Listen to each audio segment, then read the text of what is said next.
ശ്രീമതി നുസ്രത് ജഹാൻ, ഈ വിമാന ദുരന്തത്തെ എങ്ങനെയാണ് നോക്കിക്കാണുന്നത്? നേരത്തെ ശ്രീ രഘുനാഥ് പറഞ്ഞതിനോട് ചില ആഡ് ഓൺ ചെയ്യുകയാണ് ചില കാര്യങ്ങൾ. 600 അടിയോളം പൊക്കത്തിൽ പറക്കുമ്പോഴും താഴ്ന്നു തന്നെ ഇരിക്കുന്ന ചക്രങ്ങൾ, വിമാനത്തിൻ്റെ ചക്രങ്ങൾ, അതുപോലെ ഞാൻ നേരത്തെ ചൂണ്ടിക്കാണിച്ചതുപോലെ ഈ വിദൂര കാഴ്ചയിൽ നേരെ തന്നെ ഇരിക്കുന്നു എന്ന് തോന്നിക്കുന്ന ചിറകിന് പിന്നിലെ ഫ്ലാപ്പുകൾ, അതുപോലെ വീഴ്ചയ്ക്ക് മുന്നേ മുകളിലേക്ക് ഉയരാനുള്ള ശ്രമം 200-400 അടി പൊക്കത്തിലെത്തുമ്പോഴേക്കും വീലുകൾ മുകളിലേക്ക് ഉയർത്തുകയാണ് പതിവ്. ഇവിടെ 600 ആയിട്ടും പൈലറ്റുമാർ ചക്രങ്ങൾ മുകളിലേക്ക് ഉയർത്താത്തത് പ്രശ്നത്തിൻ്റെ തന്നെ സൂചികയാണ്. ഒരുപാട് സാധ്യതകൾ ചൂണ്ടിക്കാണിക്കുന്നുണ്ട്. ഈ ഒരു അപകടം നടന്നതിന് ശേഷം സാമൂഹ്യ മാധ്യമങ്ങളിൽ സജീവമായിട്ട് ചർച്ച നടക്കുന്നുണ്ട്. മുൻ പൈലറ്റുമാരും അതുപോലെ വ്യോമയാന രംഗത്ത് പ്രവർത്തിക്കുന്നവരുമൊക്കെ അവരുടെ സംശയങ്ങൾ പങ്കിടുന്നുണ്ട്. പക്ഷേ എന്താണ് യഥാർത്ഥത്തിൽ സംഭവിച്ചത് എന്ന് ആ പൈലറ്റിന് മാത്രമേ അറിയുള്ളൂ. ഇനിയിപ്പോൾ ബ്ലാക്ക് ബോക്സ് അത് കണ്ടു കിട്ടണം, എങ്കിൽ മാത്രമേ യഥാർത്ഥത്തിൽ സംഭവിച്ചത് നമുക്ക് അറിയാൻ സാധിക്കൂ. എന്താണ് മാഡത്തിൻ്റെ നിഗമനം? ആദ്യം തന്നെ ഇന്ത്യ കണ്ട ഏറ്റവും വലിയ വിമാന ദുരന്തത്തിന്റെ മരിച്ചവർക്കും കുടുംബത്തിനും പ്രണാമം അർപ്പിച്ചുകൊണ്ട് തന്നെ തുടങ്ങാം. കാരണം നമുക്ക് ഒരിക്കലും സംഭവിക്കാൻ പാടില്ലാത്ത തന്നെ സംഭവിച്ചു.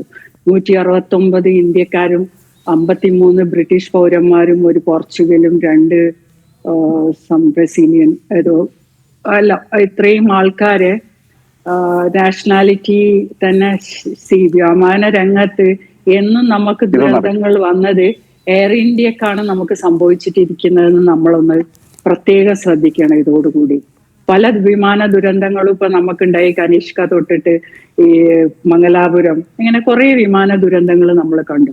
എപ്പോഴും നമ്മുടെ നാഷണൽ കാരിയറിനാണ് ഇത് പറ്റുന്നതെന്നുള്ളത് നമ്മൾ ഒരു പ്രത്യേകം നോട്ട് ചെയ്യേണ്ട ഒരു കാര്യമാണ്. അപ്പോ ക്യാപ്റ്റൻ പറഞ്ഞ പോലെ 600 ഫീറ്റിൽ 825 ഫീറ്റ് പോയി എന്നാണ് കറക്റ്റ് കണക്ക് ഇപ്പൊ ATCന്ന് കിട്ടിയിരിക്കുന്നത്. 825 ഫീറ്റിൽ ചെന്നപ്പോ ആണ് ATCയിലേക്ക് മെയ്ഡേ മെസ്സേജ് വന്നത്. മെയ്ഡേ മെയ്ഡേ മെയ്ഡേ എന്ന് 3 പ്രാവശ്യം പറഞ്ഞാൽ ഏറ്റവും വലിയ എമർജൻസി അനുഭവപ്പെട്ടു എന്നുള്ള ആ 3 മെസ്സേജും വന്നെന്നാണ് ഇപ്പൊ ചെറിയ ആ ഒരു ഇത് കിട്ടിയത്. അപ്പൊ ഈ മെസ്സേജ് വന്നു കഴിഞ്ഞ് അപ്പോഴത്തേക്കും എല്ലാം കണക്ഷൻ എല്ലാം പോയി. അപ്പോ ഈ ഒരു വിമാനം 138 ടേക്ക് ഓഫ് ചെയ്ത് 139 ക്രാഷായി വീഴുന്നു. അവിടെയാണ് നമ്മൾ മനസ്സിലാക്കേണ്ടത്. ഒരു വിമാനം എടുക്കാൻ പോണ പൈലറ്റ്, നമ്മളിപ്പോ എയർപോർട്ടിൽ ഇരുന്ന് ഇവരെയൊക്കെ ചെക്ക് ഇൻ ചെയ്ത് നമ്മൾക്കറിയാം ഇവരെ മാനസികാവസ്ഥ. ലാൻഡ് ചെയ്യാൻ തരുന്ന ഒരു വിമാനത്തിലുള്ള ഒരാൾക്ക് പല പ്രശ്നങ്ങളും ഉണ്ടാവാം. ബട്ട് ടേക്ക് ഓഫിന് പോണ ഒരു പൈലറ്റ് പറയുമ്പോൾ അദ്ദേഹം വളരെ ഉത്സാഹവതിനും ഏറ്റവും ഫ്രഷ് ആയിട്ടായിരിക്കും അവരും ക്രൂ അങ്ങോട്ട് പോകുന്നത്. അപ്പൊ അങ്ങനത്തെ ഒരു സമയത്ത് അയാൾക്ക് വേറെ മാനസിക പ്രശ്നങ്ങളൊന്നും ഇത്ര മിനിറ്റ് കൊണ്ട് ഉണ്ടാവാൻ ഒരു വഴിയില്ല. ഡ്രീം ലൈനർ പറയുമ്പോൾ ലോകത്തിലെ ഏറ്റവും ഇലക്ട്രിസിറ്റി എൻജിൻ ഉപയോഗിച്ചിട്ടുള്ളതാണ് ചെയ്തിട്ടുള്ളത്. അതുമല്ല, എയർ ഇന്ത്യ വിമാനം ഡ്രീം ലൈനർ വാങ്ങുമ്പോൾ അത് വീണ്ടും അതിനെ അഡ്വാൻസ്ഡ് ആയിട്ട് ചെയ്തിട്ടാണ് എയർ ഇന്ത്യ ഡ്രീം ലൈനേഴ്സ് വാങ്ങിയിരിക്കുന്നത്. അപ്പൊ 2 എൻജിൻ ഒപ്പം ഒരിക്കലും സാർ പറഞ്ഞ പോലെ ഒരിക്കലും ഫോൾ ആവാൻ ചാൻസ് 0% അവിടെ. അപ്പൊ ഈ ഒരു ബേർഡ് ഹിറ്റിനെ നമ്മൾ പറയും. ഈ എൻജിന്റെ ഒക്കെ ഉള്ളിൽ ഒരാൾക്ക് നിൽക്കാൻ മാത്രമുള്ള വീതിയുണ്ട്. ഒരു ചെറിയ നമ്മൾ അത്ര വലിപ്പമുള്ള ഒരു ബേർഡ് പോയാൽ പോലും അതിങ്ങനെ കീമായിട്ട് പുറത്തേക്ക് വരും. So what type. അഹമ്മദാബാദ് എയർപോർട്ടിൽ നമ്മൾ അറിയേണ്ട ഒരു കാര്യം, ഒരു ചെറിയ കുഞ്ഞി ബേർഡ്സ് അല്ലാത്ത ബേർഡ്സ് ഇല്ല അത്ര. കാരണം അവിടെ വെജിറ്റേറിയൻ ഒരു ഏരിയ ആണ് ഈ എയർപോർട്ടിൽ ഇരിക്കുന്നത്. ഇതിപ്പോ ബോംബെ എയർപോർട്ടിലാകുമ്പോൾ നമുക്ക് വലിയ വലിയ വൾച്ചേഴ്സ് ഒക്കെ വരും, എയർക്രാഫ്റ്റ് സക്ക് ചെയ്തെടുക്കുന്ന, അങ്ങനെയാണ് കുറെ പ്രശ്നങ്ങൾ ഉണ്ടാവുക. ഈ നോൺ വെജ് കഴിക്കാൻ കിട്ടുന്ന സ്ഥലങ്ങളിലാണ്, അതിന്റെ അടുത്ത് എയർപോർട്ട് ഉണ്ടായാലാണ് വലിയ വലിയ ബേർഡ്സ് വരിക.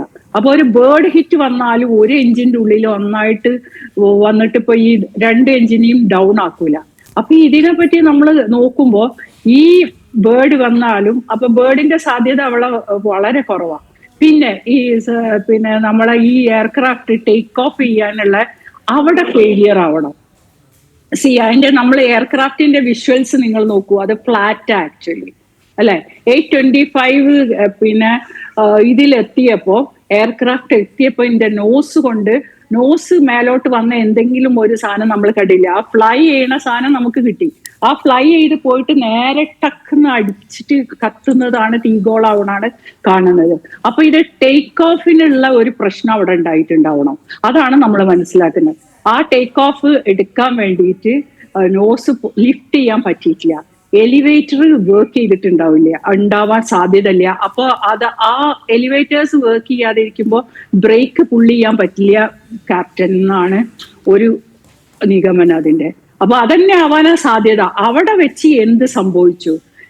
ഇത് വെച്ചാല് ഇത് ചെറിയൊരു കാര്യമല്ല. ഇതിന്റെ പിന്നെ അന്വേഷണങ്ങൾ പോവേണ്ടത് ശ്രീമതി നുസ്രത് ജഹാൻ, ഈ ഞൊടിയുടെ ഇങ്ങനെ എൻജിൻ തകരാറൊക്കെ സംഭവിക്കുമോ? നോക്കൂ, കണ്ടിന്യൂസ് ആയിട്ട് എത്രയോ മണിക്കൂറുകൾ ആകാശത്ത് പറക്കേണ്ട ഒരു വിമാനമാണല്ലേ എയർ ഇന്ത്യയുടെ ഡ്രീം ലൈനർ അല്ലേ?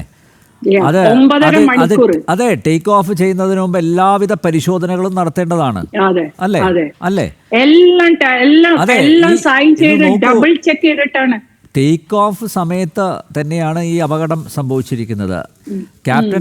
ക്യാപ്റ്റൻ എയർ ട്രാഫിക് കൺട്രോൾ റൂമിൽ നൽകുന്ന മെസ്സേജ് ഈ രണ്ട് എഞ്ചിനുകളും തകരാറായി എന്ന രീതിയിലുള്ളൊരു മെസ്സേജാണെന്ന് പറയും. ഞാൻ ആമുഖത്ത് ചൂണ്ടിക്കാണിച്ചതുപോലെ അതിലൊരു കൺഫർമേഷൻ വന്നിട്ടില്ല. രണ്ട് എഞ്ചിൻ പറയുന്നില്ല, മെയ്ഡേ എന്ന് പറയുന്ന ആ ഒരു മെസ്സേജ് മാത്രമാണ് കൊടുക്കുന്നത്. അത് മീൻസാൽ ഏറ്റവും സിവിയർ ആയിട്ടുള്ള ഒരു പ്രശ്നം വന്നു എയർക്രാഫ്റ്റിന് എന്നുള്ളതാണ് ആ പറയുന്നത്. അപ്പൊ അത് രണ്ട് എഞ്ചിൻ ആവാ എന്താവാ, പിന്നെ അങ്ങോട്ട് മെസ്സേജ് അവർക്ക് കിട്ടിയിട്ടില്ല. അപ്പോഴത്തേക്കും കണക്ഷനും പോയി കത്തുന്നതുമാ പിന്നെ കാണുന്നത്. പിന്നെ ഫ്യൂവൽ അല്ലേ, ഫുൾ ഫ്യൂവൽ ആണല്ലോ. എയർക്രാഫ്റ്റ് ടാക്സി കഴിഞ്ഞിട്ട് 8:24 പിന്നെ 2 കിലോമീറ്ററിൽ ഫ്ലൈ ചെയ്തിട്ടുള്ളൂ. 2 കിലോമീറ്റേഴ്സ് എത്തിയിട്ടേ ഉള്ളൂ ആ മെഡിക്കൽ കോളേജിന്റെ മേലെ എത്തുമ്പോഴത്തേക്ക്.